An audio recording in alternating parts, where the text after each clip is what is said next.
I thought the divorce was going smoothly until Sarah's attorney stood up in court and made a statement that turned everything into a criminal investigation. The whole thing had been so civil up until that point. We'd been married for 8 years and honestly, we just grew apart. No screaming matches, no thrown dishes, no dramatic walkouts. Just two people who realized they wanted different things from life. I wanted to travel and explore, maybe start my own business someday.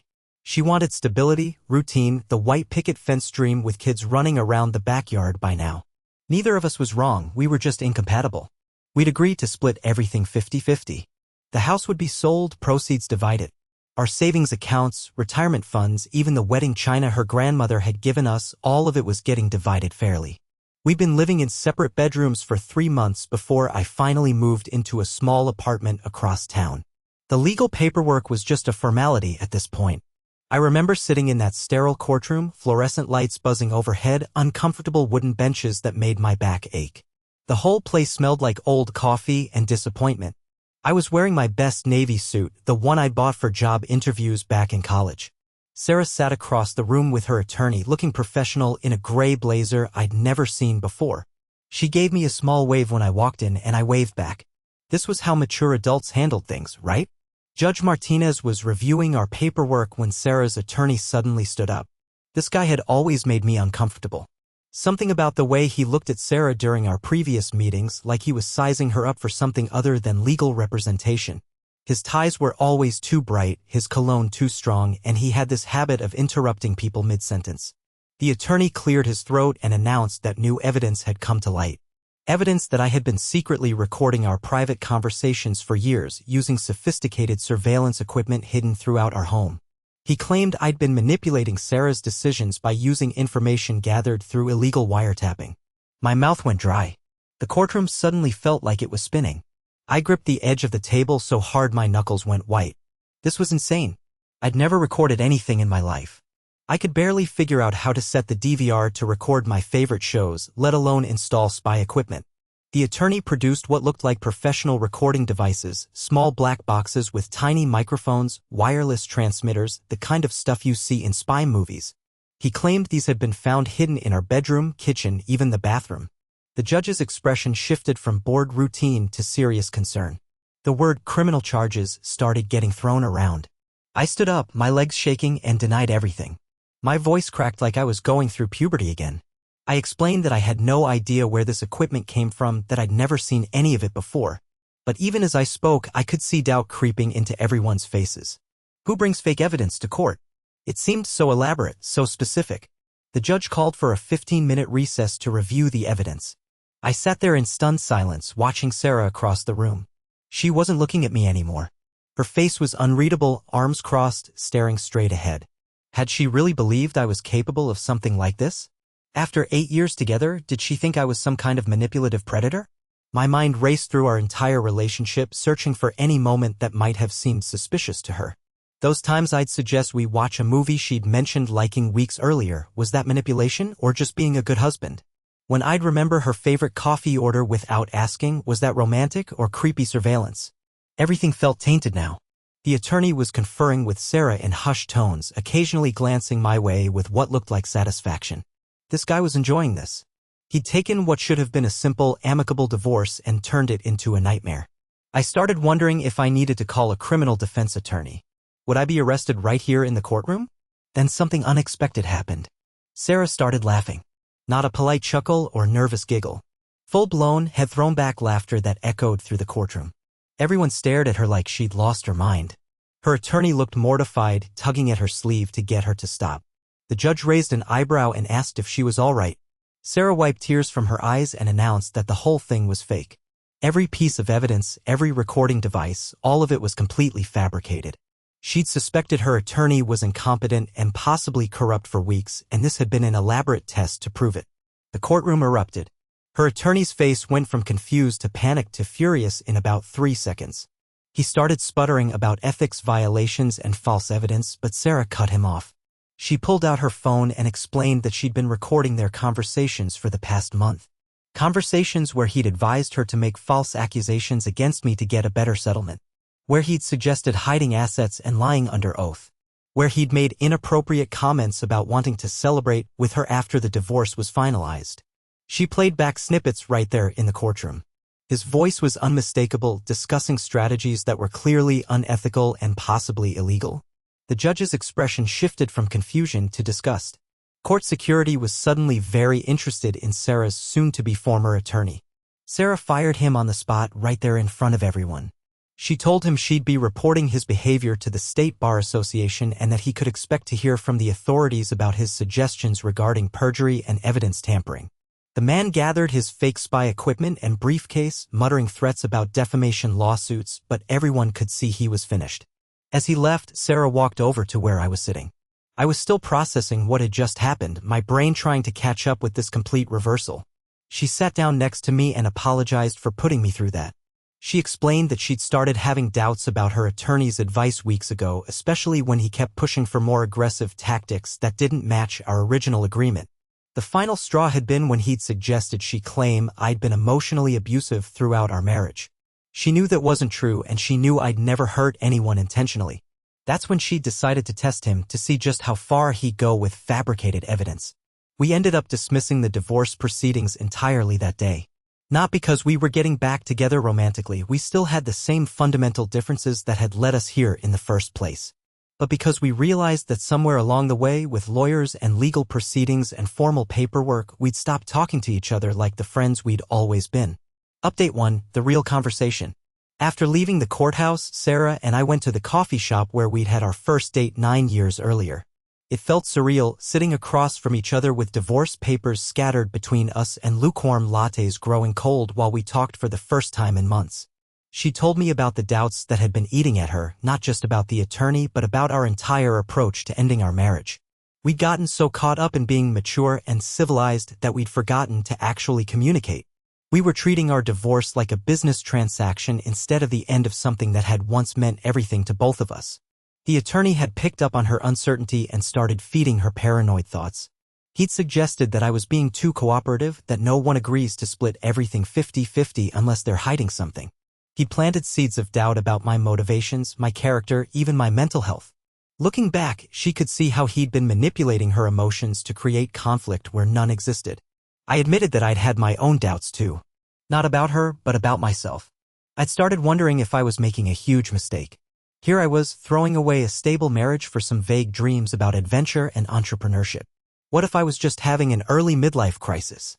What if I woke up in 5 years, alone and broke, regretting every decision I'd made?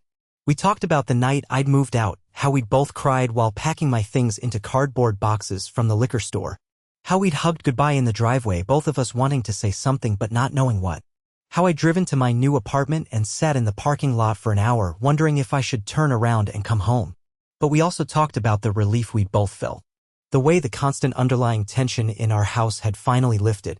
How we'd both been pretending to be happy for months, maybe even years, trying to force something that wasn't working anymore. The divorce wasn't happening because we hated each other, it was happening because we loved each other enough to admit we weren't right for each other. That conversation in the coffee shop lasted 4 hours. We talked about things we'd never discussed in 8 years of marriage. She told me about her secret worry that she was boring, that her dreams of suburban stability made her less interesting than other women. I told her about my fear that my wanderlust was just another word for commitment phobia, that maybe I was incapable of being satisfied with anything. By the time the barista started stacking chairs and giving us meaningful looks, we'd reached a new understanding. We were still getting divorced, but not because of fabricated surveillance equipment or manipulative attorneys. We were ending our marriage because we'd grown into different people who wanted different lives, and that was okay. We decided to handle everything ourselves without attorneys. We'd sit down together and divide our belongings like adults, sell the house when we were both ready, and stay friends through the whole process. It would take longer, but it would be honest. 3 weeks later, we were in our kitchen, surrounded by boxes and lists, deciding who got what. It was surprisingly easy once we stopped trying to be perfectly fair about every single item. She took the good dishes because she actually used them for entertaining. I took the camping gear because she'd never enjoyed our hiking trips anyway. The books were harder. We'd built the collection together over 8 years, and every volume had memories attached. The biggest surprise came when we got to our wedding album. Neither of us wanted it. We sat there on the kitchen floor, flipping through photos of ourselves looking impossibly young and hopeful, and realized that those people were essentially strangers to us now. We'd changed so much, grown in such different directions, that looking at our wedding pictures was like looking at someone else's life. We decided to keep one photo each, not from the ceremony but from the reception. A candid shot of us laughing at something ridiculous my uncle had said during his toast. In that moment, captured forever on glossy photo paper, we looked genuinely happy. Not performing happiness for the camera, not posing for posterity, just two people who genuinely enjoyed each other's company. That photo is sitting on my desk now in my new apartment. Not because I'm pining for the past, but because it reminds me that love doesn't always last forever, and that's not necessarily a tragedy. Sometimes love evolves into something different: friendship, respect, gratitude for the time you shared. Update 2. The unexpected twist. 2 months after our kitchen floor revelation, I was settling into my new routine. Small apartment, simple life, finally starting to pursue some of those dreams I'd talked about. I'd enrolled in a business course, started planning a solo trip to Southeast Asia, even joined a hiking group where I didn't have to pretend to enjoy anyone else's company. Sarah had thrown herself into home improvement projects, turning our old house into exactly the cozy sanctuary she'd always envisioned. She'd painted the bedroom walls a soft lavender, planted a vegetable garden in the backyard, adopted a rescue dog named Murphy who apparently had separation anxiety and chewed furniture when left alone.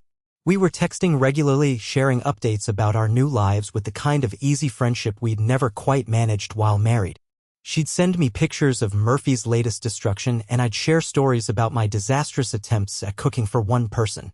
It felt natural, comfortable, like we'd finally found the right relationship dynamic after years of trying to force the wrong one. Then she called me on a Tuesday evening, and something in her voice was different. Not upset exactly, but uncertain in a way that immediately put me on alert. She'd been going through some old paperwork, preparing to file our final divorce documents, when she'd found something unexpected in our financial records.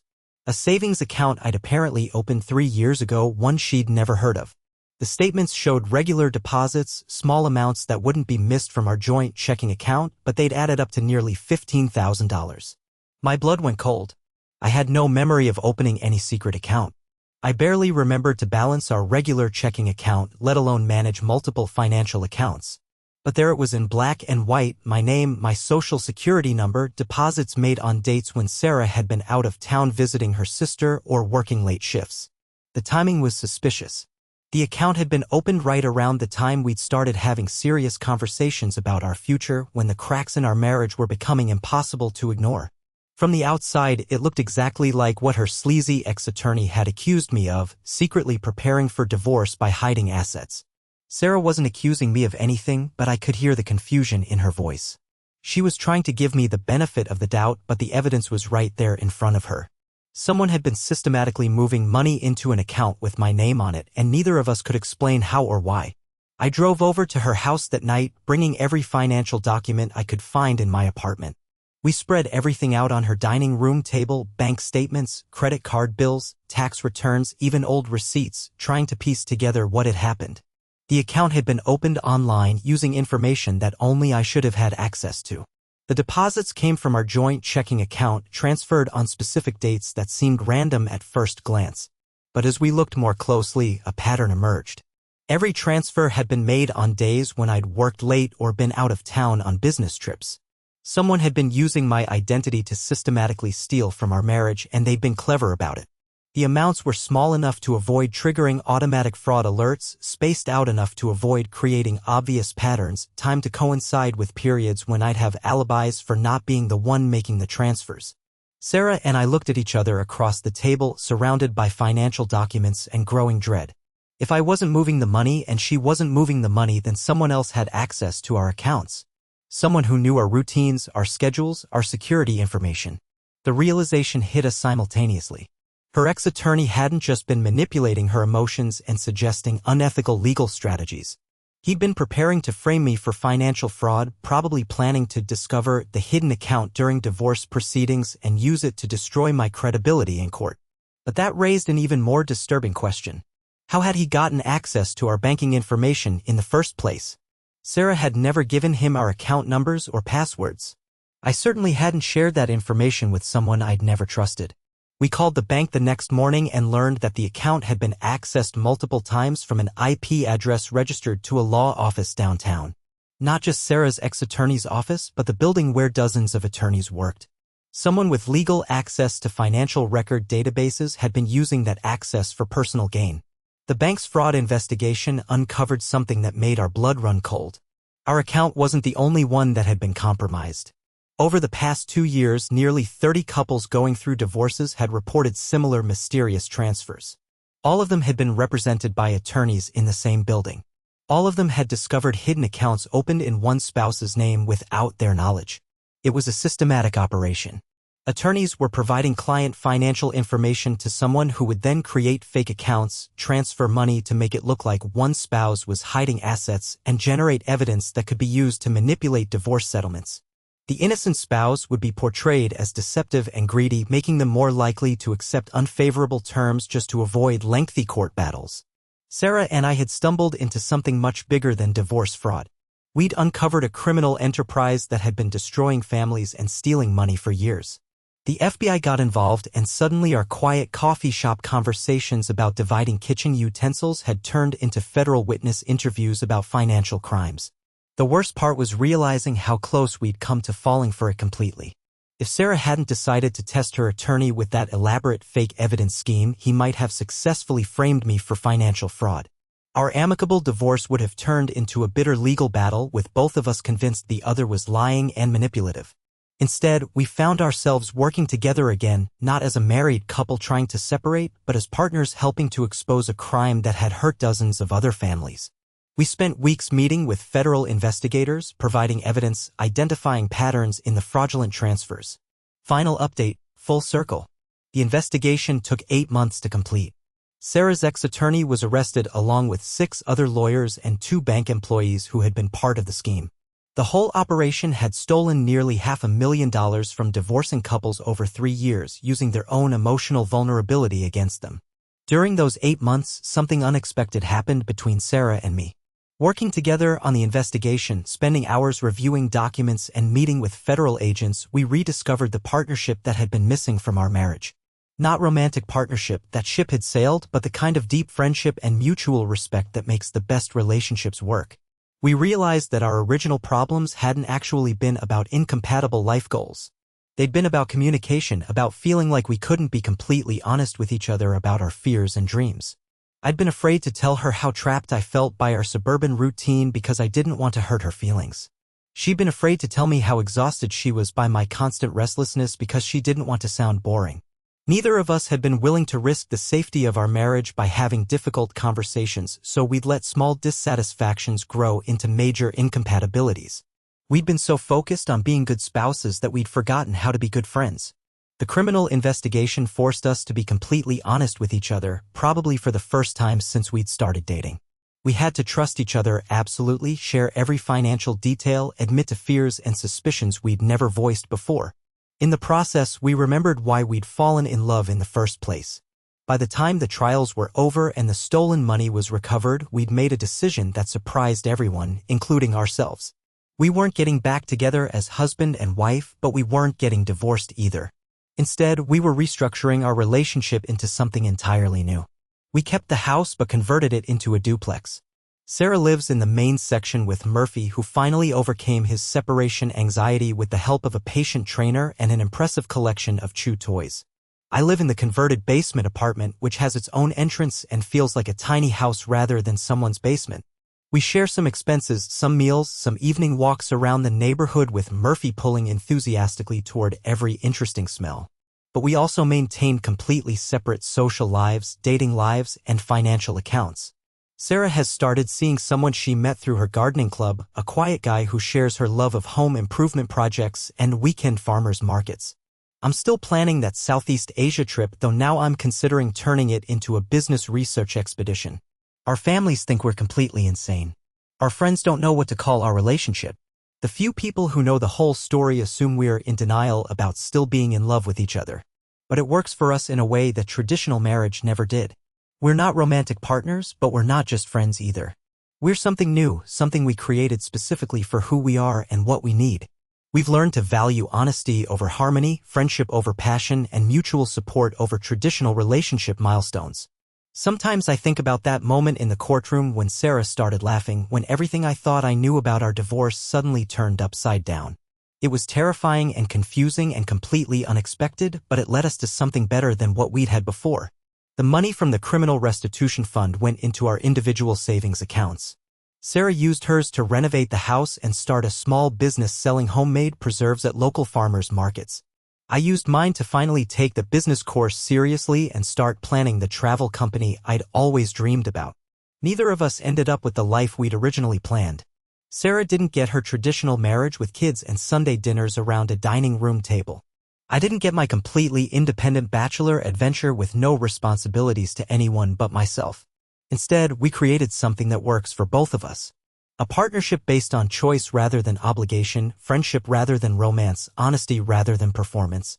We wake up every morning deciding to be part of each other's lives, not because we promise to stay together forever, but because we genuinely enjoy each other's company. The divorce papers are still sitting in Sarah's desk drawer, unsigned. We keep meaning to deal with them officially, but somehow it never seems urgent anymore. We're not married in any traditional sense, but we're not divorced either. We're just us, whatever that means. Murphy seems to approve of the arrangement. He gets twice as many walks and twice as much attention, plus he's discovered that I'm much more likely than Sarah to share pizza crusts and pretend not to notice when he steals socks from the laundry basket. Sometimes people ask if we ever regret not working harder to save our marriage. The honest answer is no. Our marriage needed to end for us to become the friends we were always meant to be.